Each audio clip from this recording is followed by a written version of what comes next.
It's unbelievable. Not even third world country 30 years ago look like California right now, like downtown. You know, you go down to the library, it's like Sodom and Gomorrah. I mean, it's like sex, drugs, and rock and roll. It's in the library? Unbelievable. It's in the library. I mean, you should do a total segment on the library, a public library downtown Los Angeles, and I'm telling you, it's unbelievable. It's like Sodom and Gomorrah. In Sweden, the government is forcing preschools to be gender neutral. Yes, it's just as crazy as it sounds. A school ignoring basic biology. Children in Sweden can go to preschool as young as 1 year old. In these government-mandated gender-neutral classrooms for tots, teachers hold training events to indoctrinate toddlers in radical, progressive, anti-science gender theory. Training events. Can you say communist social engineering? Can you say creepy? When you look at who is the power base behind gender ideology, these groups are the ones with the power. They are the ones with the money, whether it comes from the government or whether it comes from George Soros, who has spent hundreds of millions of dollars to promote this ideology is to destroy man and woman marriage, destroy the family, and once you destroy gender, you have no basis for man-woman family. So this is a definite political attempt to completely eradicate the basis for man-woman marriage and gender, because once that's destroyed, you have no foundation. It's social engineering, but it's worse. The students aren't allowed to say boys and girls. They're only allowed to say friends. Does that ring a familiar bell, comrade? They aren't allowed to use gender-specific pronouns like he or she. They're indoctrinated only to use gender-neutral pronouns like hen. If the little girls are too girly and the little boys too boyish, teachers reprimand the parents for, quote, gender mistreatment. The school is not the place to indoctrinate kids into changing genders or giving them books to show them that they need to change genders or that there's all these things going on. See, this is part of the progressive agenda. Replace God with government. Tear the family apart by sabotaging marriage. Tear marriage apart by redefining institutions that have existed in our world for thousands of years. And what I realize now in looking back, because now I have 73 years of history of real life experience of dealing with transgender issues on some level, whether it's the experience of being a child who felt like he should have been a different gender, or going through the teen years and adult years and eventually undergoing surgery. What I realize is that the worst thing that happened to me was being affirmed by my grandmother, in that the idea was that there was something wrong with being a boy.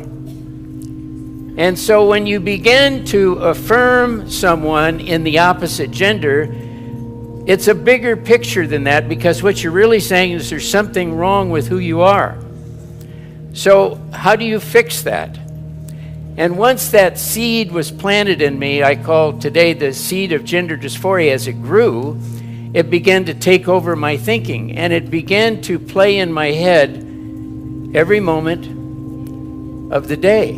It was like having a radio on that would never stop playing, that just continued to tell me that I was born in the wrong body, or that there was something wrong with me as a boy. Wouldn't it have been wonderful if Grandma would have just sat me down and said, Walt, you're a very handsome young man. You don't need to change genders. Let me affirm you as a young boy. Let me help you realize who you are. But that did not happen. And it's not happening today. And I read his book, The Gulag Archipelago. Here is this man who describes the horrors of being a political prisoner because he disagrees. He converted. He was originally a supporter of communism. He came to see how evil it was and how oppressive it was. He was imprisoned for having a different view to the state-ordained insistence that everything was terrific. And he writes unbelievably that lying on his prison bunk one day, listening to the guards beat up a fellow prisoner, the screams and the yells, He found freedom when he realised the dividing line between good and evil, in fact, didn't lie between captor and captive. In fact, the jailers were captive too to a system, to a blind ideology, to an inability to think freely. Most of them were trustees, so they were perpetrating the very system that imprisoned them. Not between Catholic and Baptist, he wrote, not between woman and man, not between black and white. But the dividing line between evil actually lies somewhere across every human heart. Plainly, you believe it's incredibly important that we understand that. It comes back to what you said. I think when it's framed, we understand it. Everyone knows that. Everyone knows it. If they think, because all they have to do is think about their own transgressions. I mean, if you ask someone to sit for 5 minutes and think, okay, well, what mistakes have you made in your life? It's like, that'll come up pretty quickly. And you can even ask people, well, what terrible, unforgivable mistakes have you made in your life? It's like, yeah, well, we know about those too. It's like, it's no one's so naive, you know, unless they've really wrestled intensely against themselves. There's virtually no one so naive to not be able to answer those questions. Are we doing our children a massive disservice by trying to imply that there's nothing wrong with them, no need for guilt, no need for shame, no need to come to grips with evil? This is so... Because the problem's the environment? Well, one of the things that's so funny about what's happened... The problem is that we've just got to fix society, fix the institutions, well... and then all this will disappear? Psychologists have been... Not all psychologists, obviously, but the psychological profession is neck deep in this pathology, has been beating the self-esteem drum for 50 years. Oh no, you're okay, you should feel good about yourself. Like, you're fine the way you are. It's like you think, well, that's a calming message for people. It's like, no, it's not. It's not at all. And I watch my audiences, it's like, it's full of people in the audience who think, I'm suffering a lot more than I think is tenable. A whole bunch of it's my fault. My life is not in the order it should be. I know I'm doing 50 things wrong. It's like, what the hell's wrong with me? What's wrong with the people around me? This is really serious. And some, well-meaning person comes up and says, you're okay just the way you are. It's like, no one wants that message. It's like, no, I'm not okay the way I am. You're a mess, you know it, obviously. You're suffering away like so much you can barely tolerate it. It's like, that's okay. You could do something about it. So that's the thing that turns the lights on. It's like, you could do something about it. It's like, oh. So they're in a freezing prison cell in the most appalling circumstances, half-starved to death. He finds freedom in himself. He finds something positive and something to live for by first coming to grips with evil and understanding what it is. Well, there's a conundrum in there. And he said too, and he underwent the Christian process of metanoia, which is to go over it's confession essentially and repentance. I reverted back after 8 years of realizing that it's totally foolish, that it's categorically impossible to change your biological gender sex. You can make yourself look different. You can fool people into thinking you look different, but you're not. And so today, as I've been studying and writing, I've written 5 books, and I do a lot of research work, and when I began to go back and see what was been going on with this, and I first looked early on at the 3 people who kind of started it in the US, Kinsey, Benjamin, and Dr. Money. And guess what? All 3 of them were pedophile activists. This is the kind of people that were leading the charge in the US on advocating for cutting body parts off and filling people with hormones. How barbaric. It's like Frankenstein when you think about how gross it is to cut people up like they're a piece of meat at the supermarket and then try to identify them in a different gender. It's total insanity. But we sort of walk around and go, well, we don't want to offend anybody. People say that I'm too harsh. Well, how harsh is it for them to cut body parts off that didn't need to be cut off? How harsh was it for them to tell me that you could change genders when it's a total lie? It is famous Waterloo lectures, the inaugural Blaise Pascal lecture in 1978. Malcolm Muggeridge said the West was in danger of eating itself out from within, and he spoke at great length about this attempt to, about how the West was abandoning Christianity and it had become a very empty and soulless and financially bankrupt place as a result. But it wouldn't be the end He said, despite the attempts to kill it in places like communist China and Russia, there will always be people who will fight through to the truth. And of course, we can see now, 3 decades on, whatever, that he was absolutely right. Closer to 4 decades on, he was right. Well, you know that Christianity is spreading faster in communist China than it did in Rome during its most rapid period of expansion in terms of proportion of people transforming. So Christianity is spreading incredibly quickly in China, which is well, who would have guessed that, right? I mean, that just makes you shake your head. But I started to study psychology at UC Santa Cruz in California, and I began to crack open books I'd never looked at on psychology. And it became clear to me, I wasn't a doctor, but it became clear to me that this is a psychological issue that's not going to be treated with medical therapies. While no one else could seem to figure that out, it seemed clear to me. Isn't that funny? That was, you know, early in the 80s, and today still we're treating this as though it's a medical condition. No one yet today can actually show a medical report. Somebody can come in and say, I have gender dysphoria. There isn't one doctor that can pass or give a test to this person and put it up on a screen and say, oh yeah, you have gender dysphoria. We take it at their word. It's a self-diagnosed disorder. And what we know today is, as I stand here, is the procedure failed. I reverted back after 8 years of realizing that it's totally foolish. If you think this gender-neutral mandate, this social engineering, this indoctrination, this abuse won't come here to the United States, think again. Political power, political power. Guess who's in charge? Guess who's getting the money? This is the political power. And the people who are in power are these people who believe in this ideology, even though there is absolutely no proof that it is successful. In fact, everything points to the fact that it does more harm than it does good. We have a political group of people who are promoting changing genders that's causing people to attempt suicide, and yet they're totally blind to it. We've known this for over 40 years. Diversity, actually, I mean, there's no other way to put it. In this country, it's rapidly coming to mean a stifling conformity. You dare not deviate from the line. And you see it with a whole lot of other words that are bandied around, equality being one of them. Yep. Because it's confused. Equality of opportunity is confused with equality of outcome. Well, the initial wedge was equality of opportunity, and then that flew, and so, well, no, it's equality of outcome. That's equity. And that's, I cannot believe how rapidly that idea, which is the ultimate and terrible ideas, I can't believe how rapidly that spread and how little people criticize it. Well, that's because to uninformed analysis, it sounds good if you're feeling carelessly compassionate. You can't play the identity politics game.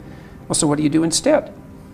You live the mythologically heroic life as an individual. That's the right place to work. And that's the message of the West. What's the metric by which people should be measured? And the answer is, they should be measured as individuals, as if they have a divine soul. They should be measured in that manner. But it can't be a selfish thing. That is to say, if I recognise I have worth and dignity, I'm obliged to recognise that so do you. I think you can't recognise that you have intrinsic worth and dignity without also recognizing it in others. And vice versa. I don't think that I can recognize the worth of another person without stumbling onto the idea that I also have to recognize that for myself. I mean, you think, well, everyone would want that, but well, people don't, because you're also charged with the responsibility of your own care, as if you matter. Well, that's a big responsibility. It's a lot easier to assume that everything is pointless. I mean, that's painful and all of that, but well, you don't bear any responsibility then. And no one lives that way. No, well, not for long. Not for long. Well, not for long, exactly. From 1979, when Illenfeld talked about too much unhappiness and too many suicides, the one key thing in 2018 is, today, there's still too much unhappiness and too many suicides because it's not working. But then you can look at 2004. The UK Guardian published a report that was done for the University of Birmingham. The University of Birmingham looked at 100 studies on the consequences or results or effects of doing gender reassignment surgery and hormone therapy. You know what the headline was after they had reviewed these? They said gender reassignment surgery is not effective. That people after undergoing reassignment surgery are traumatized to the point of suicide after undergoing the surgery. Okay, we got Illenfeld saying too many suicides. He said they need psychiatric care.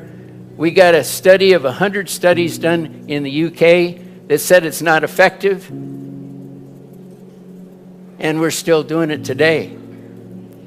Of the miracle of Western freedom, the idea that every individual has worth and dignity and standing. It's the idea that killed slavery. It changed the way the world thought, even though there are evil people who still keep slaves. And here's a rub. It was plainly led by people of profound Christian faith. There's no other way of putting it. No, Anyone who honestly, and that's truthfully looks at the history of that period can't get away from it. Yeah. But because it doesn't suit the modern left's narrative, it's airbrushed out. Doesn't that in itself say something profound about our willingness to try and distort truth to suit our objectives? It's hard to say what it speaks of. You know, it's hard. It's like the whitewashing of what happened in the Soviet states, you know, in the communist states in the 20th century. I mean, anybody who goes through that literature with any degree of care comes away traumatized, right? Shell-shocked. It's just it's everything the Nazis did on a larger scale. Politicians in California already want to throw nurses in jail who accidentally misgender their patients. In the UK, a teacher was fired for referring to his class in an all-girls school as, "Okay, girls, let's get started." There was a student who identified as transgender in his class. The teacher didn't even know it. He was fired anyway.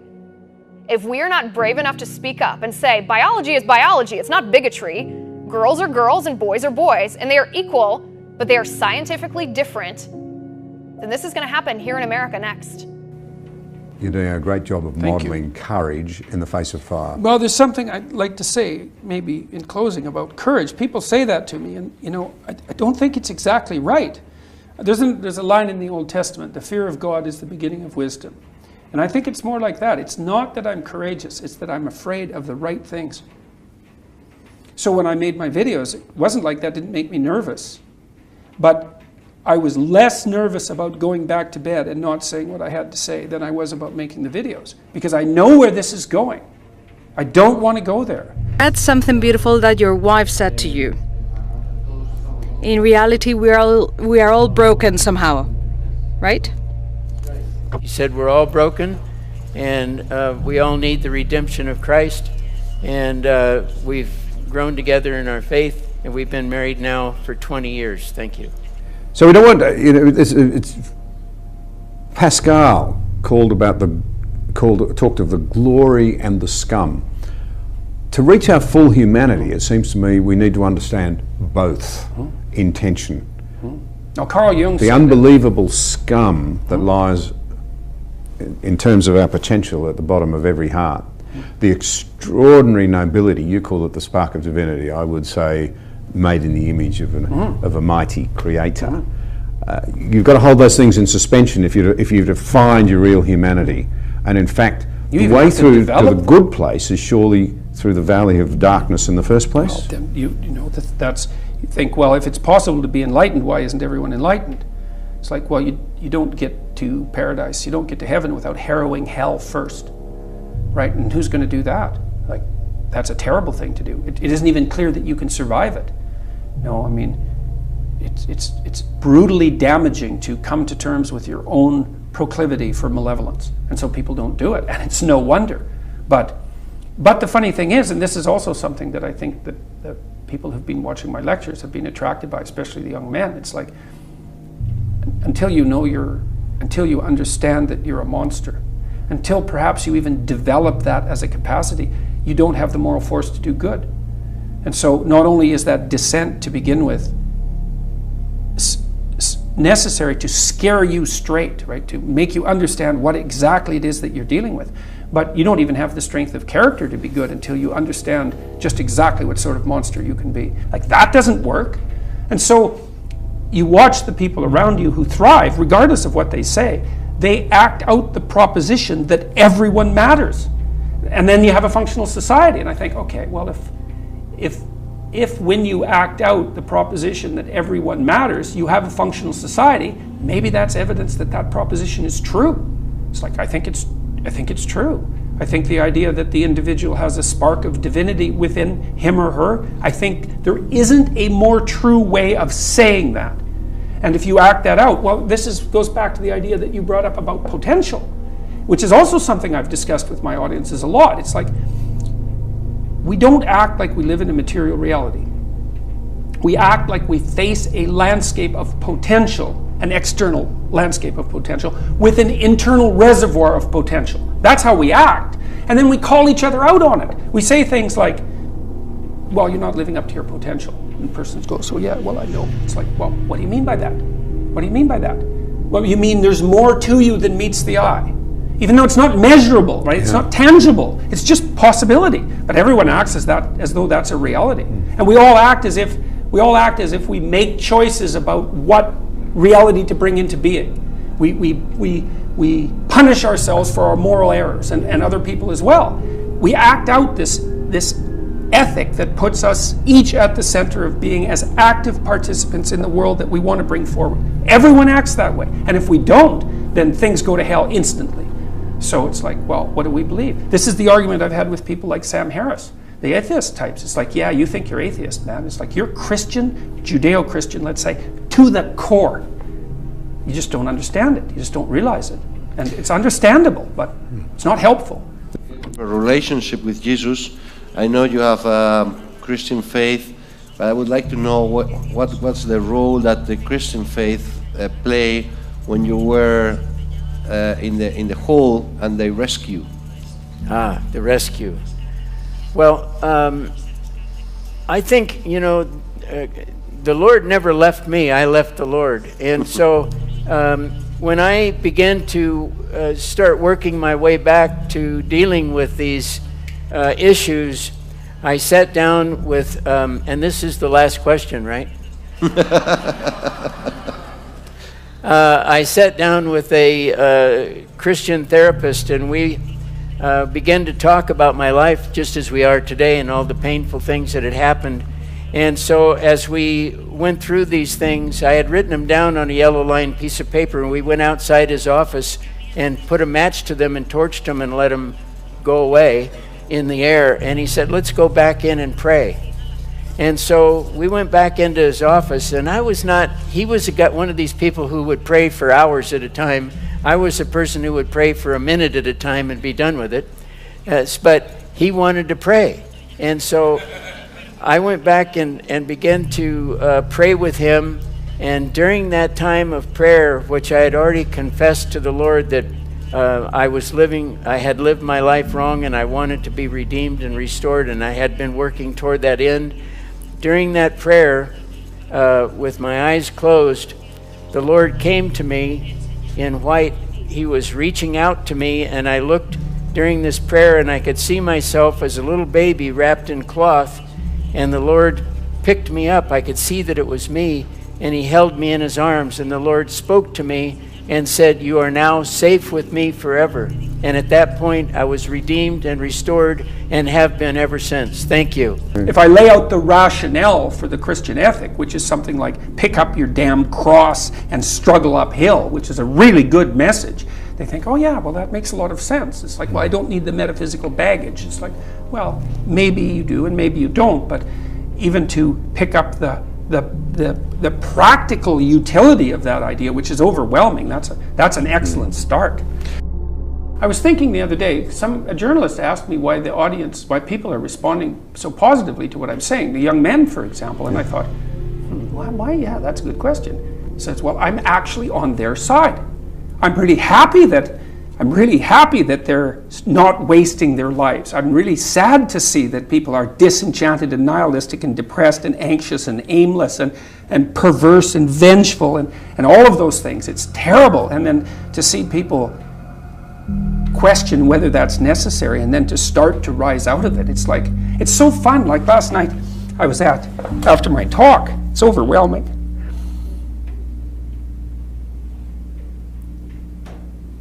I don't usually think about these things, but I was after my talk last night, and so all these people line up, and they have their 15 seconds with me, and they're kind of tentative. They're excited and attentive when they come up to talk to me, and then they have 15 seconds of time to tell me something. I'm really listening to them, and they're hesitant about whether or not to share the good news about their life. And I think it's often because when people share good news about their life, people don't necessarily respond positively. They don't get encouragement. And people need so little encouragement. It's just unbelievable. And so they'll tell me something good, and I think, oh, that's so good. Somebody says, oh, I'm getting along way better with my father. I hadn't seen him for 10 years, and now we get along. It's like, God, great. And then the power of that, you can't overstate the power of that for individuals to get their life together. The individual is an unbelievably powerful force, and every single person who gets their act together a little bit has the capacity to spread that around them. It's a chain reaction, and so it's a lovely thing to see. And that's fantastic. Perhaps that's why the left is so determined in this country to get Christianity out of the classroom. But tell us something of the chilling... There's no doubt that's why they're determined. I mean, people like Derrida, he called the West phallogocentric, right? Male-dominated, logos-centric. It's like, that is the West. It's logocentric. Well, if you want to take the West down, you remove the idea of the divine word from the substructure of the society. So you have to do that. It's like, and this is the level at which this war is being fought. It's fundamentally a theological war. Interesting. People don't like to think that, but well.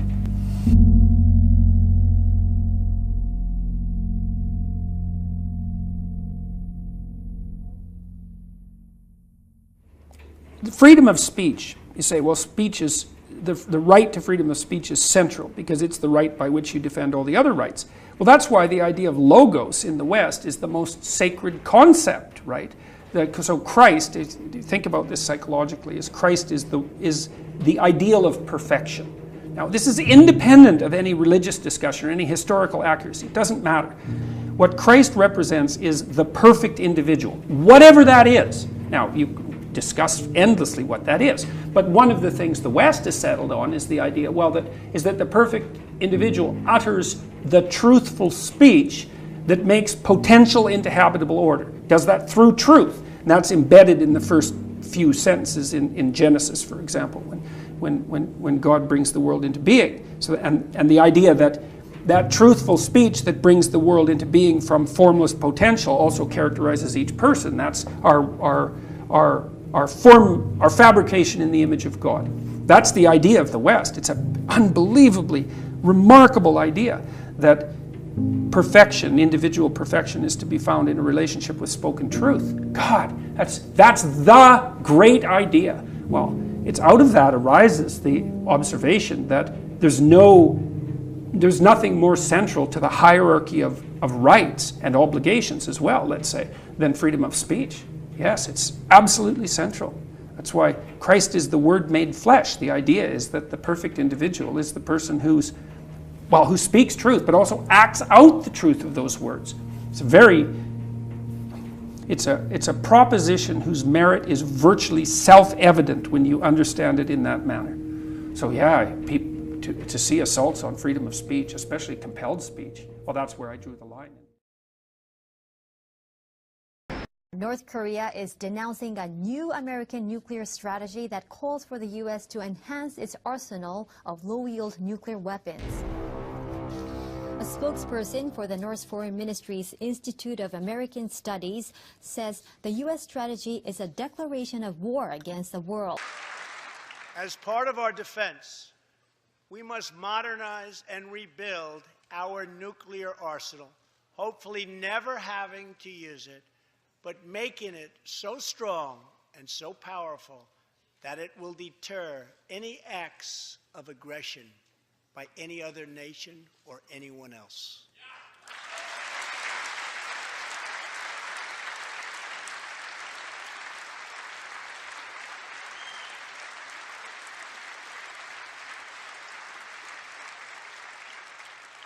Perhaps someday in the future there will be a magical moment when the countries of the world will get together to eliminate their nuclear weapons. Unfortunately, we are not there yet.